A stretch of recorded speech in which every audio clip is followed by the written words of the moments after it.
Georgia Virtue presents the Let Me Tell You Why You're Wrong podcast. Thank you for downloading episode 320.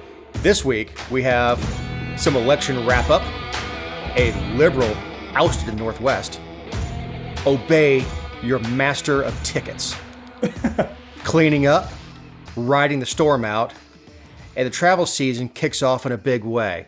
I'm Dave Robertson. Yes, that is 2 music references in just the opening. With me is my part of this endeavor, Representative Emeritus Ken Pullen. Yeah, I had to laugh at that start there, Dave. How are you? I'm on the right side of the grass. We're, as we record, Connie and I are prepared and packed to drive down to Statesboro to visit Jessica Szilagyi and, more importantly, the Dumpling. Because y'all never met her until she had a baby. Then it was urgent for my wife to go down and meet her. But as the show drops, it is Memorial Day. I know, exactly. Some people get confused on Memorial Day versus Veterans Day. You ever notice that? Oh yeah, I catch that. Thank you for your service. And I say, well, and I'm not no, preachy about it, but no. but you know, I'll just say, well, thank you very much for that. But today's not my day. My day is in November. Yep, November 11th, right? Yep, my mom's birthday every year.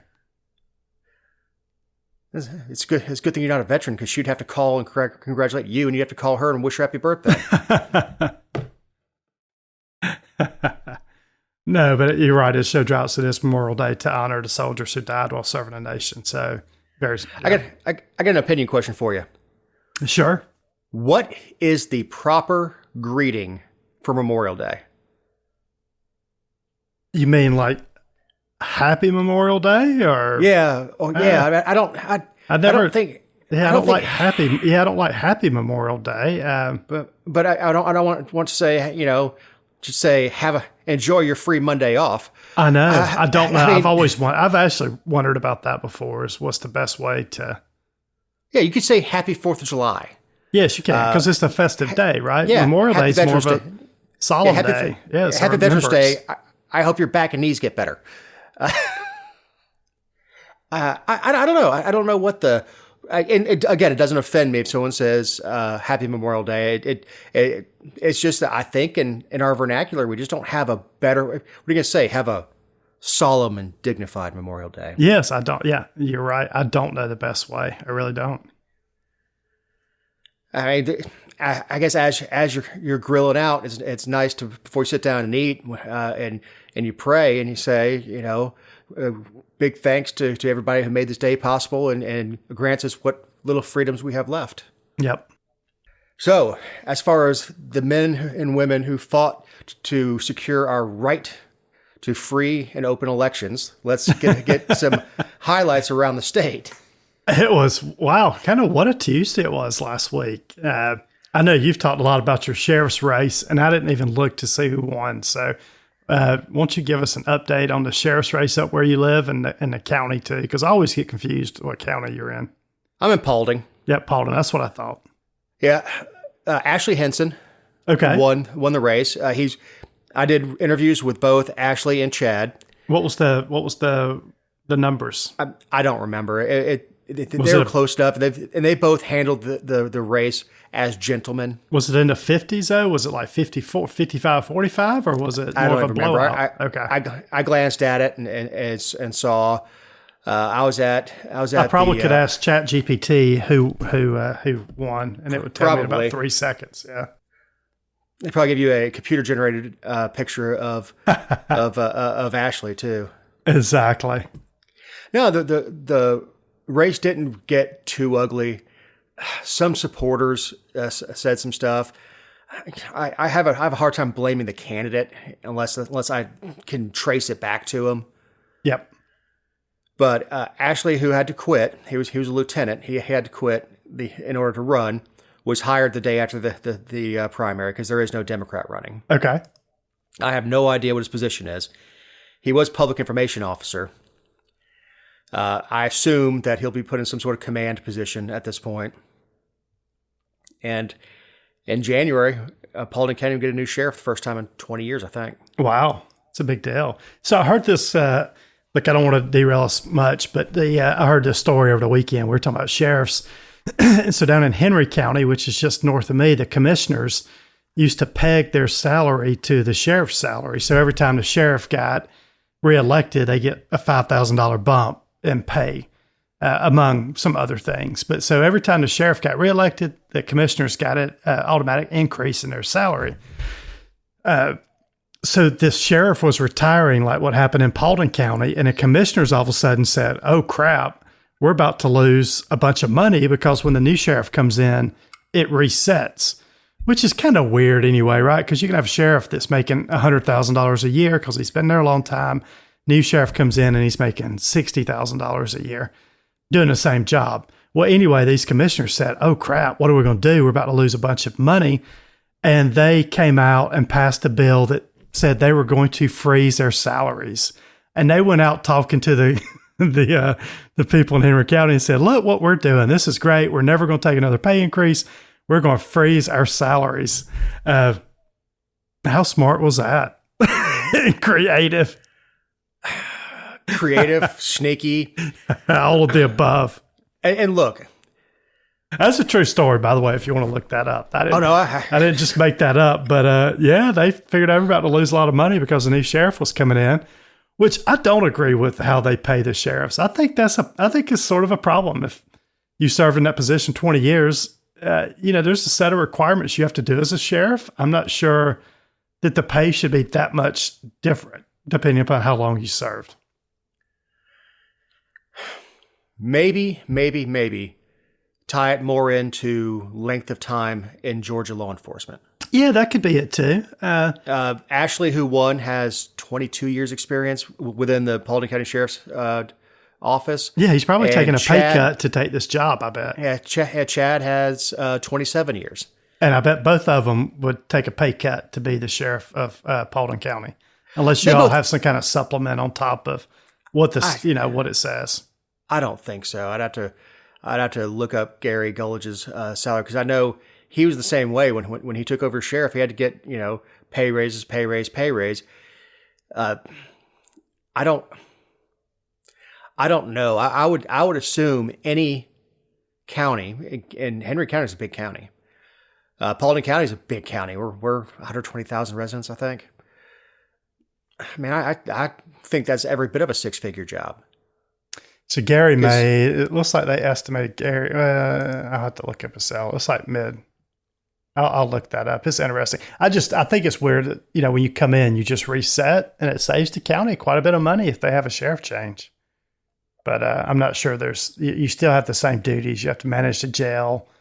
I mean, you got a lot, different counties have different things they have to do, but it's not like you can come in and learn on the job. You got to come in and be ready day one. We don't have a police force. The sheriff's department, or sheriff's office, is the law enforcement for the county. Now, you have a small department in the city of Dallas and a small department in the city of Hiram. I think Hiram's actually bigger because they have a lot more traffic. But much like a lot of counties, they don't have enough vehicles on the road, especially at night, to handle it. So, yep, very true. So the sheriff has responsibility of all 120,000 residents. Hundreds of employees, the jail. It's a big job. Yeah. And you occasionally get a Victor Hill that goes over the top and starts strapping people to chairs. Yep. All right. So who else? What else happened up in your area? Candace Taylor's bestie, one chairman, Tim Estes. Tim Estes. She came up and campaigned for him a couple times. I did my best to tie them together and say, look. Didn't work. Nope, it did not work. Captain Obvious. Brian Stover is a very prominent person out here. There's a very anti-builder thing going on in Paulding County right now. Okay, that's happening in my county also. But Stover's not really a builder. He owns a roll-off company. Okay. And he made his money the hard way. He borrowed money, got a truck, put plywood sides on it, started throwing trash in the back of his truck in high school to make money and grew it into a large company. Yeah. And that race was 56-43. So won quite handily. 16 points. Strong. Yeah. I just hope the people of the county understand what they're getting. Yeah. Commission chair is a big job. Yeah, it is. And it's a full-time job. Yep. Well, it's not in the county I live in, but in some counties, it 100% is a full-time job. But I mean, that's what they hire county managers for too, and pay them. Well, that's what I don't understand. A couple $100,000. We have a county manager too, and a full-time chairman. So how much is a full-time chairman job pay in Paulding County? I think it's six figures. You can look up Dave Carmichael. Wow. So y'all have a full-time chairman that makes six figures, and then your county manager probably makes 150 to 200, somewhere in that neighborhood. Yeah, that's a lot. I don't know, but and there's probably an assistant county manager too. Yeah. Oh yeah, all the departments up there. We have a very large government complex now, and that's separate from the courthouse, which has its own state and county employees, and then the jail is in the same area, but is a totally separate building that has hundreds of employees that work through it. And that calls the county. So the county to my south is Upson County, and their chairman, his name was Norman Allen, and he was challenged this time around by a guy named Dan Brew that had run for state house a couple years ago. The chairman in Upson County lost like 80-20 as an incumbent chairman. And when you mentioned a judicial center, they're in the process of building a huge judicial center in Upson County, and that's what really was at the kind of the center of this campaign. Is the challenger said, we do not need to be spending millions and millions of taxpayer dollars on this new government center, and they voted the incumbent out. I mean, 80-20 is an ass whooping. It was, but that was a big issue, is seeing that the county built this huge new government center, and people didn't like that. How do you not see that with your internal polling? Or the response you're getting from the citizens, and maybe decide, you would think. And look, there's some bad things happen in politics, but incumbents losing, and that's kind of what we're talking about in this portion of the show. When an incumbent loses, that's a big deal. Incumbency is, when I was running, we ranked incumbency about a 15 to 20 point advantage. So you start out 15 to 20 points up. So to lose as an incumbent, you have to do something. You just had to really do something bad. There's also a lot of money that comes in with being an incumbent. Yeah, I mean, the power of incumbency is huge. Probably some at the county level, more at the state level, and lots at the federal level. Yep. So one incumbent that did not lose was the probate judge in Appling County. Speaking of Candace Taylor. Yeah, speaking of Candace Taylor. So Candace Taylor's husband, Ryan Taylor, he actually got destroyed 70-30 against the incumbent down in Appling County. So I think the Taylor family is now 0-3 on elections. She ran for Senate, governor, and now her husband's run for probate judge. They've lost 3 races. You know how hard it is to find tail booty on the internet right now? It's almost scrubbed. I mean, you have to dig through several pages to find that song. It is absolutely awful. Yep. That's Ryan Taylor's song. So tell me about Bullock County. Bullock County is down in Statesboro. That's speaking of incumbents. Incumbents had a very bad night. Yep. BOC Chairman Roy Thompson lost to David Bennett. Commissioner Kurt Deal was beat by Farmer Ray Davis. Yeah. Is that his name, Farmer, or is that his title, Farmer? No, I think he's a farmer. Ray Davis. Commissioner Ken, is it name actually Jappy or Happy? Let's just say Commissioner Stringer is headed to a runoff in a second place against Nick Newkirk. So there was multiple people in that race.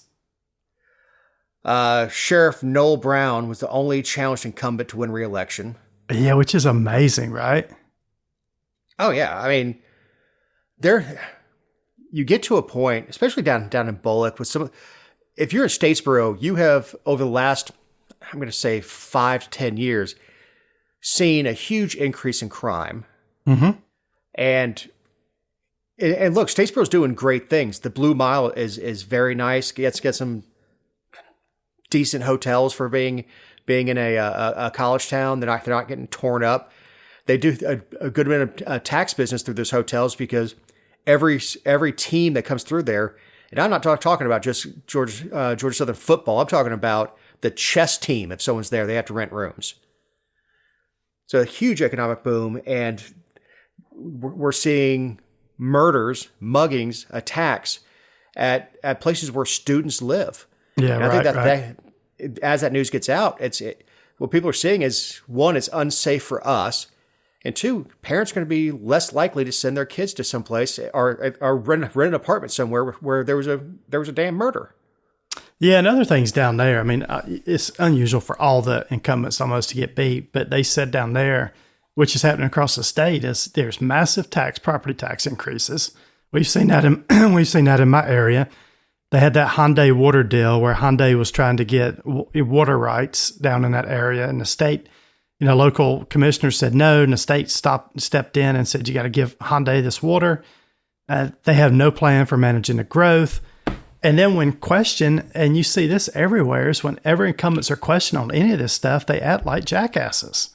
So the voters just kick these people out. I mean, those people are tired of the property tax increases and then not being able to, local elected officials just communicate really poorly when they're challenged on any of these issues. And that's we'll talk about my race in a minute, but that's what's happening in my county.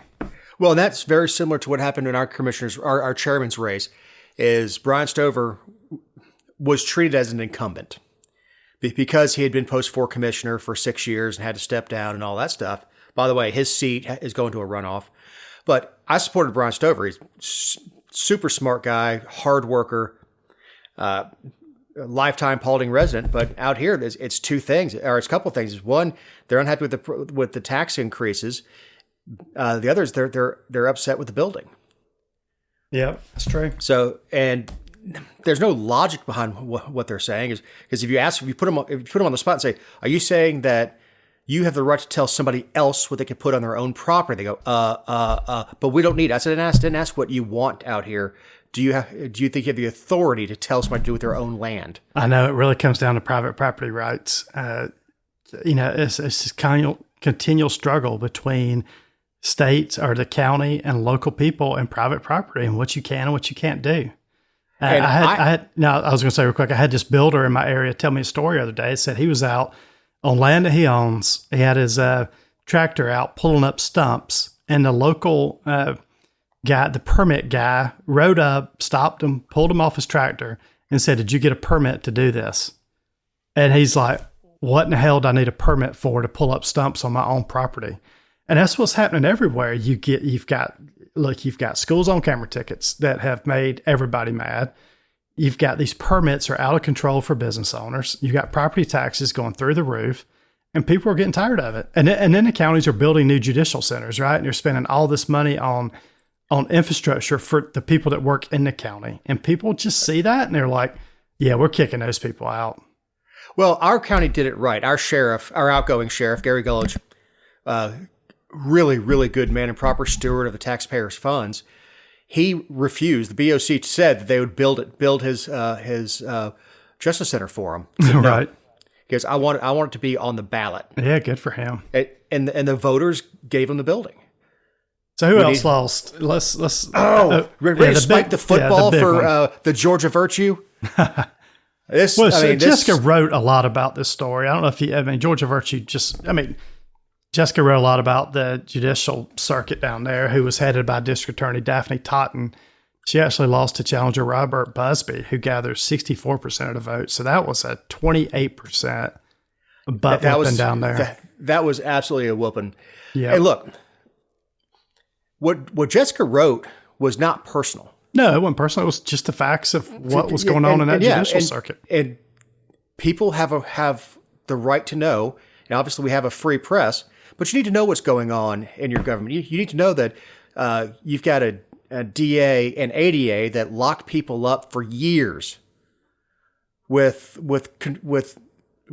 horrible evidence, hold them in lockup, block bail at every chance she could get between her and her minion, Barclay Black.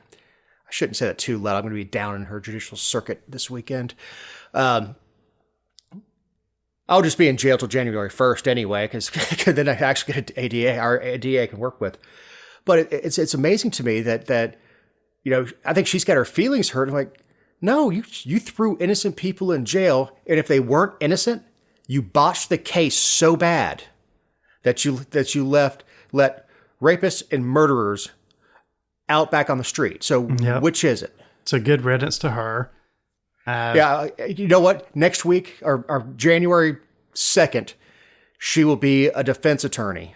And she'll just switch gears. Instead of being the person who who defends the state, she'll be the person that defends your individual rights.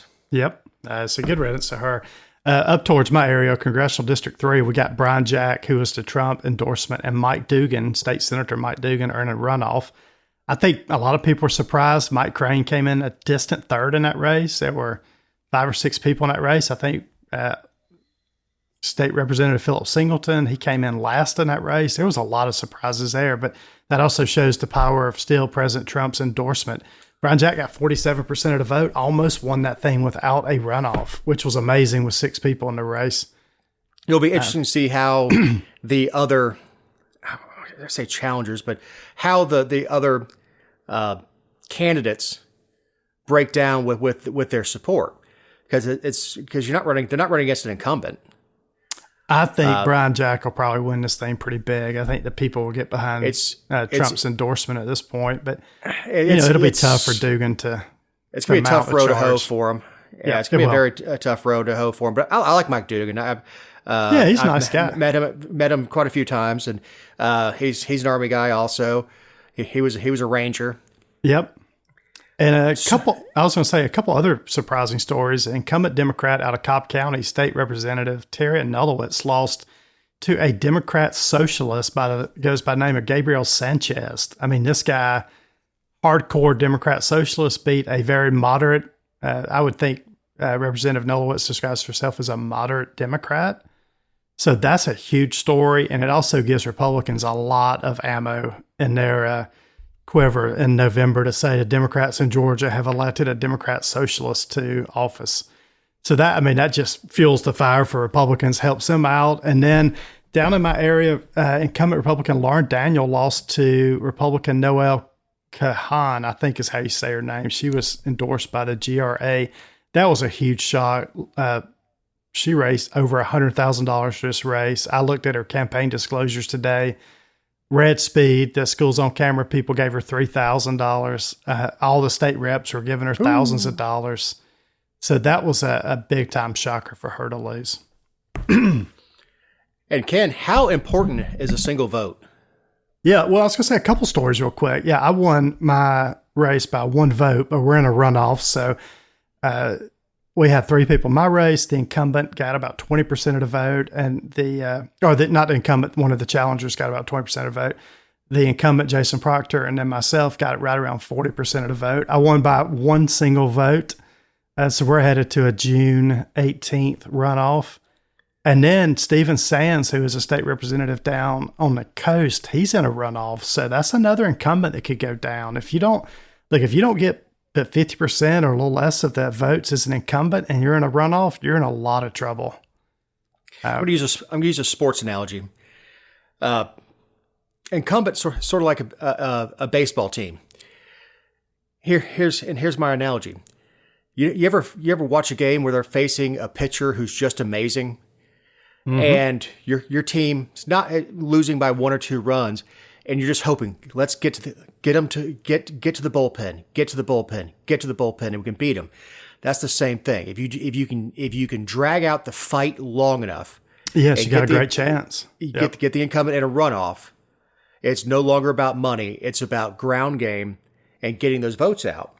And when you're talking about somebody you already beat, I mean, understandably by 1, when that 20% gets distributed out, the majority of that's going to go to you. In my opinion, we got to get the votes out. I mean, I think voters look at it too a little bit. I think voters can sense momentum in races, and voters always want to say they voted for the person that won the race. So it'll be interesting to see how ours shakes out. Look, this is going to be my shameless plug for ranked choice voting. I don't know. A lot of Republicans don't support ranked choice. I mean, there's kind of a mix, and a lot of people don't even know what ranked choice voting is, but it's a way where you go into the voting booth, you got 3 candidates, you rank them 1, 2, 3, and then on the voting night, number 3, if there's not a majority, number 3 drops off and you re-rank the voters or re-rank the candidates. these runoffs cost the county a ton of money for a very, very low turnout. We'll probably have 7 or 8% turnout for And our you've got to race. have multiple locations open for Multiple a week. locations. Look, we could have got this election over if we had ranked choice voting, and it probably, I mean, who knows how it would have turned out. But I really think counties in the state need to think about that in these primary elections, because there's just look. And what's happened is this is a Republican primary. So Democrats we're using Democrat taxpayer dollars to fund a Republican primary. And in certain areas, vice versa, you're using Republican dollars to fund Democrat primaries. There's no reason for taxpayers to pay for this additional runoff election. No, in fact, it should be paid for by the parties. This is not a state function. The state handles the election in November.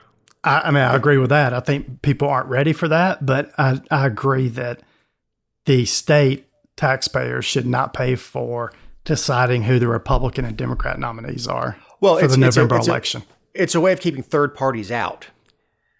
Because if you look at the Libertarian Party, they're just going to have a convention. Yeah.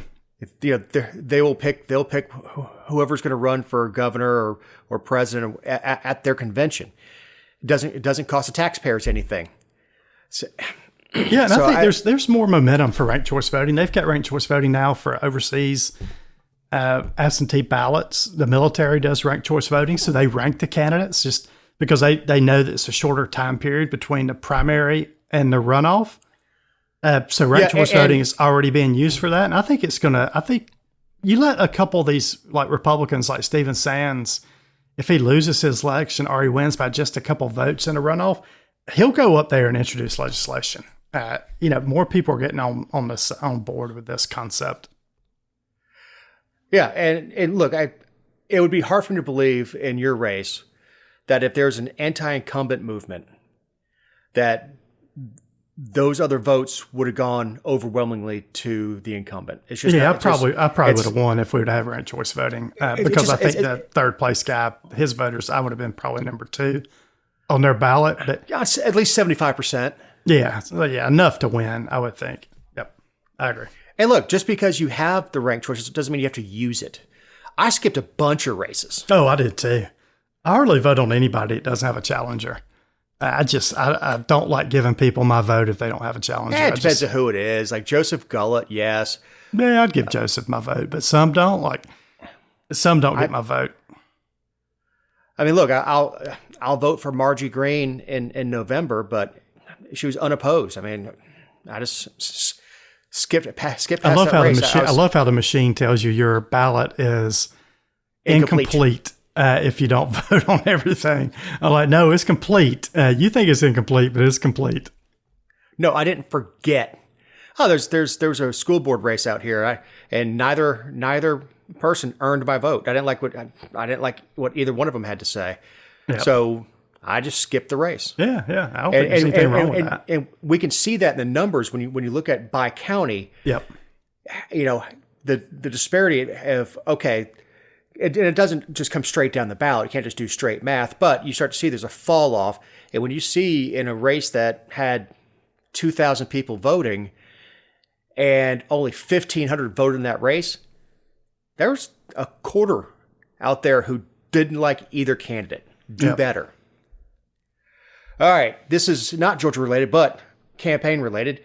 Portland, Oregon's ultra-liberal DA lost. I know. Portland's always in the news for something going on, but 4 years ago, this district attorney's name was Mike Smith. He came in. This was one of the guys that kind of was just very, very lax on crime. And everybody's seen what Oregon's done over the last few years. This was a Soros-backed progressive. He won with 77% of the vote back in 2020. He was one of these equity-focused policies, DEI guys. Yeah, he got beat 4 years later by 54-45 with a guy that worked in his own office. So he got beat by Nathan Vasquez. He said he was just tired of how the district attorney was managing the crime, ran against his boss, and won. So he's kind of a tough-on-crime Democrat up in I don't remember the numbers, Oregon. but was it like 22, 23% he lost? 9%. So 9.5%. Yeah, 54-45. But still, that's No. I'm talking about from 4 years ago. Oh yeah, he lost. He won 77%. 32 he lost points. about 32 points. He lost 32% of the people that obviously we know there's transients and all that stuff, but when you just look at those raw numbers, those are big numbers. He got rejected in a big way. Yeah, they kicked him out handily. Hey, good riddance. Yeah, good riddance. What the hell is a justice impacted individual? So Illinois, which we all know how people are up in Chicago, so Illinois Democrat state lawmakers, they have come up with a bill to change the word offender to justice impacted individual. This is House Bill 4409. So they're going to change references in any of the code sections in the different state, like the Department of Corrections, for example, from offender to justice impacted individual. They say that's more inclusive language that sounds better and doesn't make criminals feel bad.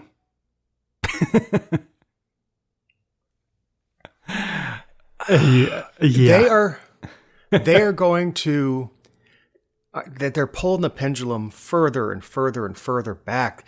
What happens when that? When it happens, it swings back even harder at some point, which is just what the story we talked about in Oregon. I mean, if you go too far left or right, it comes back. And that's the people of Chicago are already pissed about a lot of things, but legal immigration being one of them. Illegal immigrants and them getting access. Trump was in New York. I mean, he did a rally in the Bronx and pulled 20 or 30,000 people. I can't remember what the count was. And people had a lot of the same things to say. Is their kids in schools are getting shut down for illegal immigrants. The bowstring is back, and I think it's about to be released. Yep. As we start seeing this kick the bums out mentality. Then we see, even in Oregon, the ultra liberal person that they elected, because everything just sounded so good, and these people who are saying, "Oh, we're not going to call them offenders anymore." Justice impacted individual. First of all, it's a mouthful to say. It is, and it's just stupid.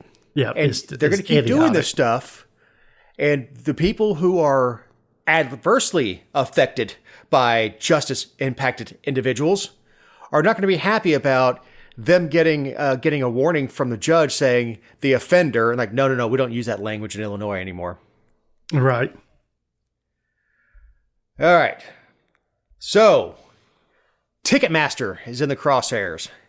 Yeah, and this all stems from 2010 merger with Live Nation. Basically, 30 state attorney generals have signed on to this Justice Department lawsuit, which basically says Ticketmaster is driving up ticket sales or ticket prices. So Ticketmaster controls about 70% of tickets in the United States right now, and they're saying that Live Nation engages in a bunch of different practices that allows them to maintain a stronghold over the live music scene. They also accused of using long-term contracts to keep venues from choosing rival ticket brokers and blocking venues from using multiple ticket resellers, and then threatening venues that they could lose money and fans if they don't choose Ticketmaster. So they're saying Ticketmaster is basically controlling everything, and they're trying to break that merger up that happened back in 2010. I don't go to a whole lot of concerts anymore, but yeah, if I wanted, because Eagles are on their final tour. I don't know how long it'll be. Elton John was doing his final tour. But I know any seat that I want would be $1,000. Oh, yeah. Otherwise, it's gotten really expensive. Otherwise, why not go on YouTube with my portable speaker and turn it up and listen to Hotel California with the original band? Right. And look, I'm not banging on Vince Gill or any other guys that came in to, Glenn Fry's son was playing with him for a while. I think he still is. And that's all well and fine, but these ticket prices are out of control. But let me tell you something. Those $1,000 seats get bought. Yep, they do. Someone buys them. Look at Taylor Swift concert. And they say a lot of this is coming out of Taylor Swift. I don't know if you remember when her tickets went on sale, Ticketmaster went down So that's part of the lawsuit here, saying Ticketmaster's gotten so big and controls so much that when Taylor Swift tickets went on sale and the site went down, people couldn't go to alternate venues to buy tickets. Well, the other thing is the bots. It's the bots that are taking the site down. Is the resale market is so hot, what we used to call scalping, is so hot that they've got computer programs and algorithms that go out there, and before you could ever hit enter on your computer, the bots have bought 75% of the tickets. Yep. And it's going to a few of the resellers, and it goes out on StubHub and SeatGeek or whatever. I don't know the other sites, and I've bought through StubHub because there are tickets that I get that you just can't buy on the open market. Yeah, Braves tickets are good to buy through StubHub. They seem to me to always have the best deals.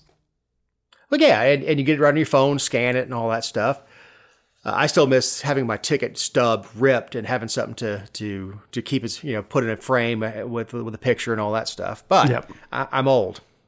Yep. So I don't know. I think the better. I don't know if breaking them up is going to help. But the communication between the two companies, even before 2010 when they merged, was problematic, where they were colluding between the two of them to keep ticket prices high. Yep. And that is a problem. Yeah, but it is. As far as them controlling 70%, that just means that they have a really good business model. They have a good product. All right, we've seen this crap before. NOAA, the National Oceanic and Atmospheric Administration, on Thursday said we're going to get rain this year. A lot of rain. Yeah, they're actually predicting between 17 and 25 named storms could form this year. And the big headline of the story is 8 to 13 powering up into hurricanes, and 4 to 7 of those reaching major hurricane status, Category 3 or higher. So they're predicting 4 to 7 Category 3 or higher hurricanes. And if everybody doesn't know, hurricane season starts June 1st. So that's coming up very soon here. Yeah, August is the really, so to speak, hot time for it. Yep. August and September, oddly enough. It's amazing how those storms spin up off the coast of Africa, though. And you can just see them coming to the United States, across the Atlantic. Yeah, but I mean, look, I said, haven't we heard this story before? I don't know if you remember 2 or 3 years ago, they said that was going to be the craziest hurricane season ever. And we have, I don't think we had a hurricane come anywhere in the Gulf Coast. It was one of the mildest hurricane seasons. I don't know how these guys predict this. I know there's some kind of science behind it, but it seems like they just stick their finger up in the air to see which way the wind's blowing most of the time. No.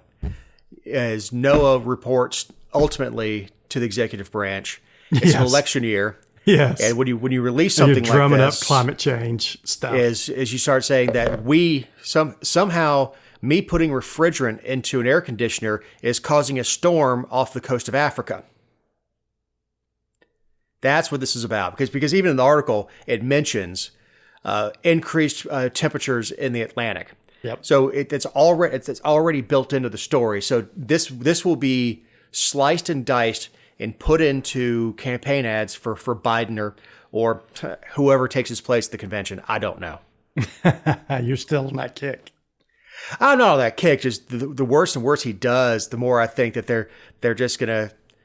What was the movie Dave, where he stood in for the president, and then they had to switch back off to him, and he falls down on stage, and next you know he's in a hospital bed and had a stroke. I think they'll come out with some sort of statement going into their convention that the president has some health issues, and after consultation with his family and advisors, he has decided to step aside for the best for the nation, his family, and himself. Right. And say we all wish the president the best. He will serve through January, whatever it is, 7th or whatever the hell it is, 2025. So something like that. Yep. What you don't want is him stepping aside, making Mela the incumbent, which would force them to put her in. And I'm not saying we don't. The country does it, and the Democrats certainly don't want it. Nope. All right. You know what you call the guy who finishes last in medical school? Doctor. Doctor. And apparently, this is the crowd that UCLA Medical School is now recruiting, is the people that would finish last at Dalton State College. Yeah, so this story came out. So California banned race-based admissions back, I think it was like 2006. 95 or was it? It was like 95 or 96. I don't know. It was a while ago, right? So they banned race-based admissions anyway. But this new dean of admissions at UCLA, her name is Jennifer Lucero, has come in and basically said that they need to allow more people in that, let's just be honest, are not qualified because of, and I'm not saying they're not qualified because of their race, but they're letting people in because of their race that are not qualified.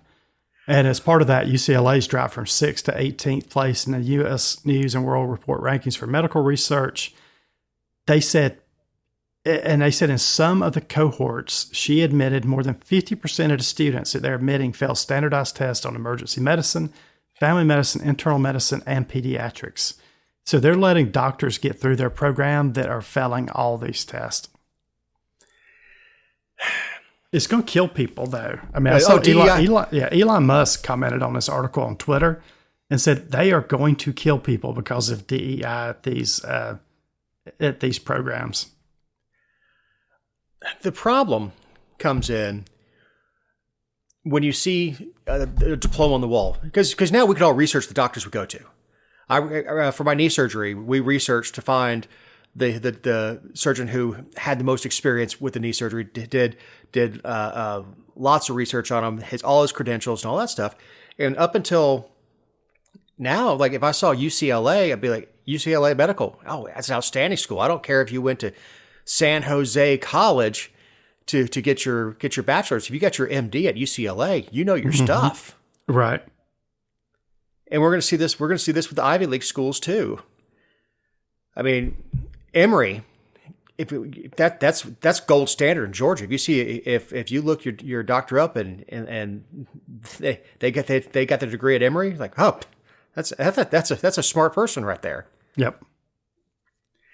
It also cheapens the people of color who did earn it.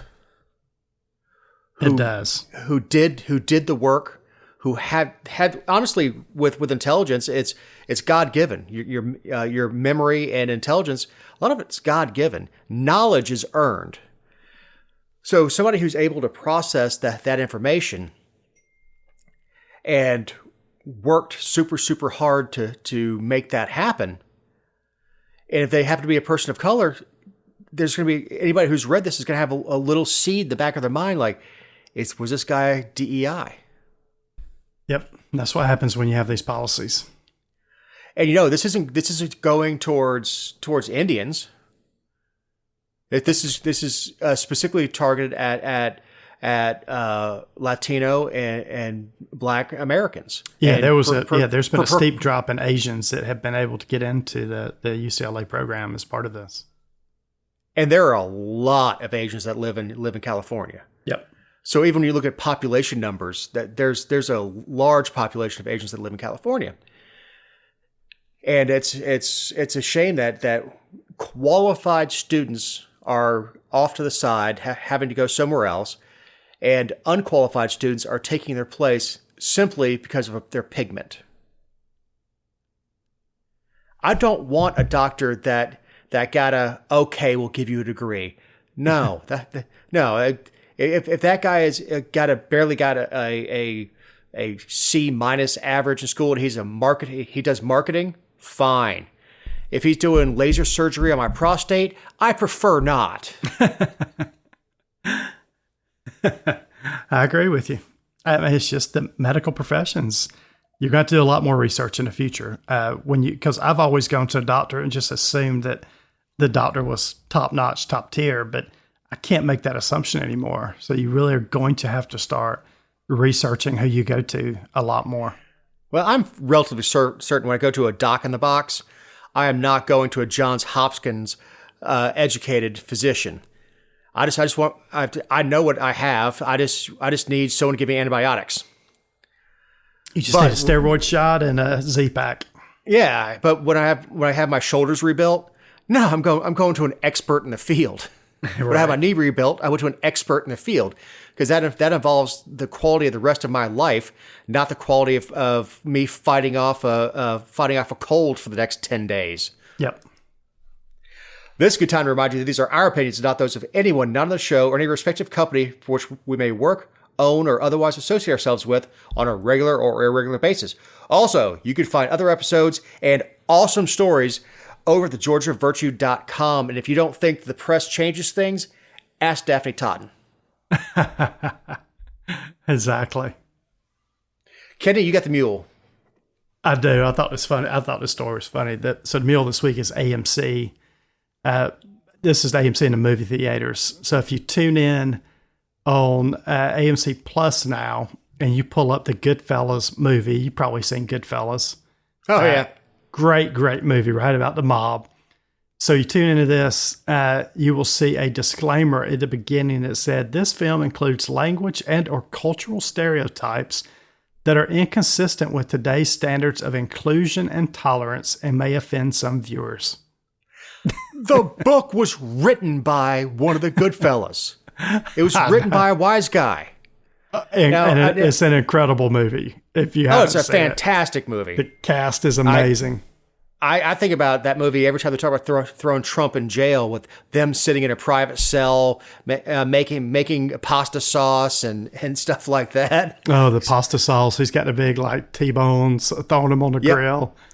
Yes. Have you ever eaten at an Italian's home? I don't think I have. Let me tell you something. My aunt is Italian, and we were down there for work. My older brother and I were down there, and we went fishing one day. We caught a bunch of dolphin, mahi, not flipper. So Lori fries up a bunch of dolphin fingers, and Rob and I think this is dinner, and then she comes out like a lasagna or something. Like, what the hell? I don't eat this much in a week, and I'm fat. I bet it was good. Oh, it's fan-friggin-tastic. Dolphin that was swimming a couple hours earlier, and then homemade lasagna. Yeah, it was badass. Very nice. But I'll tell you something else, and I've talked about this before. TV Land, because I watch a lot of old TV shows, puts a trigger warning up before Bonanza and Gunsmoke about cultural stuff. Yeah. Now, Bonanza was one of the most anti-racist shows put on in the 60s into the early 70s.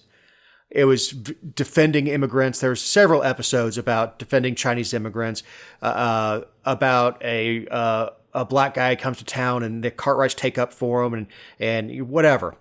Gunsmoke, very, very similar. But if you watch MASH, because it was more on the left side, they don't play that warning before MASH. And MASH uses a lot of terminology that was current to refer to minorities in the 50s, but we wouldn't think about using today. Right. So it's if you're going to say there are trigger warnings on stuff, you should be even-handed with it. And the fact is, the same company owns like 50 of these channels. I don't know who owns AMC, but MTV owns TV Land. Yep. So I'm sitting there watching Gunsmoke in black and white, right? And then they're running ads for Teen Mom something with a bunch of idiots running around. Like, who is watching Bonanza? Like, oh, I'm going to go I need to look this up on MTV. I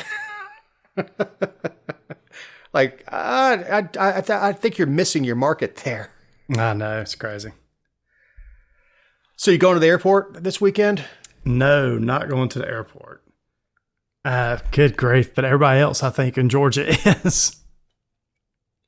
Well, those who aren't are going to be on 75 or 85 south. Can you imagine traffic this weekend? Don't remind me, I'm driving tonight. Yeah, it won't be too bad going south, I don't think. But I couldn't imagine trying to get from the south side where I am to the north side of Atlanta this weekend. It's going to be a disaster. And you never know where it's going to happen.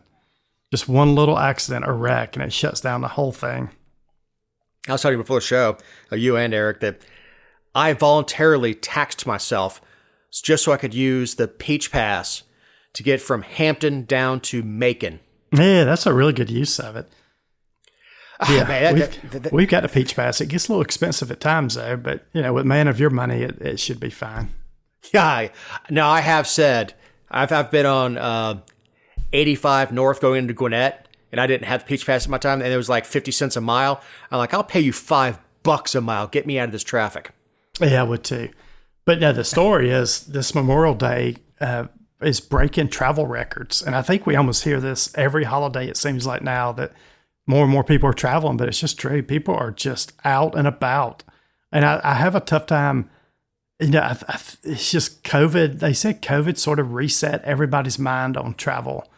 And people realize that they better get out and enjoy life and travel and do different things and see different places. And that's what's happening this Memorial Day weekend. Well, people have a negative view of the economy, but they're still going everywhere and they're still traveling, even though the economy's, they have a negative view of it. It's kind of different. That's the bowstring theory. It got pulled back, and when it got released, that arrow was in flight. It got to go in flight, so to speak. Yep, exactly. Airline prices are outrageous, and look, I don't fly Spirit. So don't anybody tell me, oh, you can get a $129 special from here to Denver. No. Yeah, I'm not flying Spirit. I refuse to do that. But, we do see a huge price increase. Going to Europe, going cross country. And so I saw on one of the travel sites, someone was griping about airline prices going to, I think it was Detroit, flying to Detroit, which is a Delta hub. On Delta, and it was the week of Christmas, and wondering why it was triple the price of 2 weeks before. Like, you're a moron. Like, yeah, they only have so many planes they can put in the air, and every one of those flights on the week of Christmas is going to be sold out. So one of the reasons you and I can't use our flight benefits anymore. There are no empty flights. No, they're all packed, and they definitely will be this weekend. They said 350,000 people get to Atlanta on last Friday. That's just a huge number. And Monday's going to be, can you imagine everybody coming back on Monday?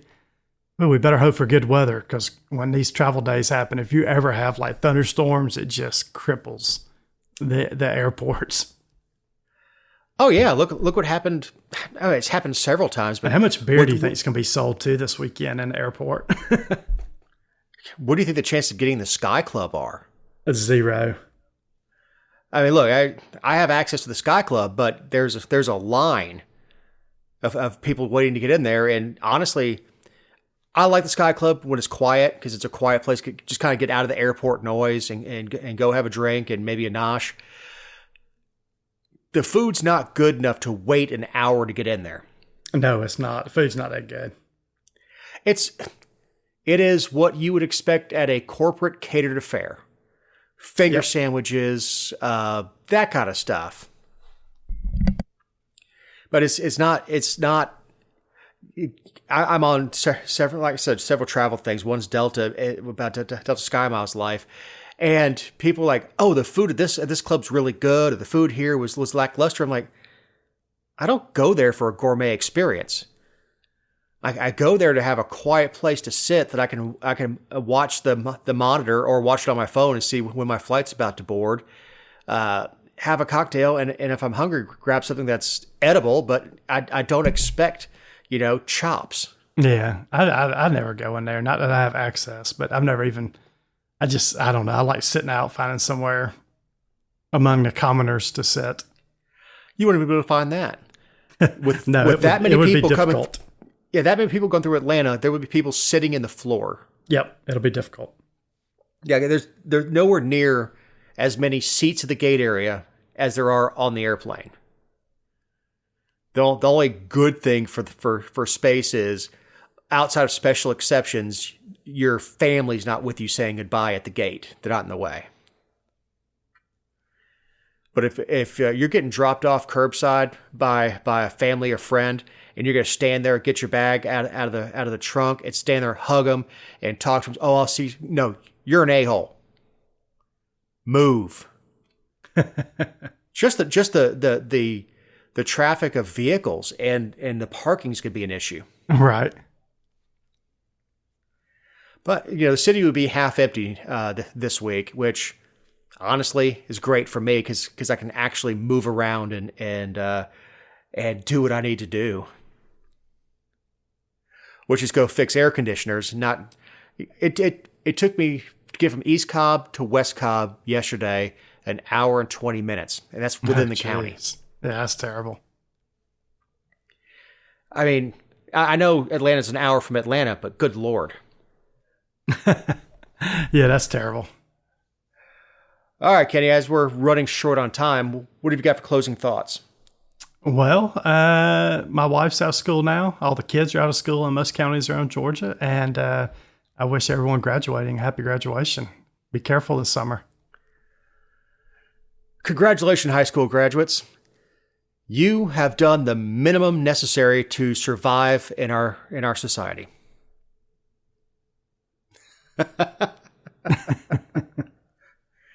And if you're worried about missing graduation, go put on your Sunday best, cover it with a trash bag, sit on a folding chair in the middle of your yard in the sun. That's graduation. While you wait for them to call your name. That's true. I know that the class of 2020 was upset because they didn't get a graduation, which I understand. I'm sure the schools lost their money with that too. And then you have the schools and the colleges in the Northeast, because these kids are now 4 years older, that don't get their true commencement because of protesters. Yep. Yeah, that was ridiculous. I don't know. I've been to a few.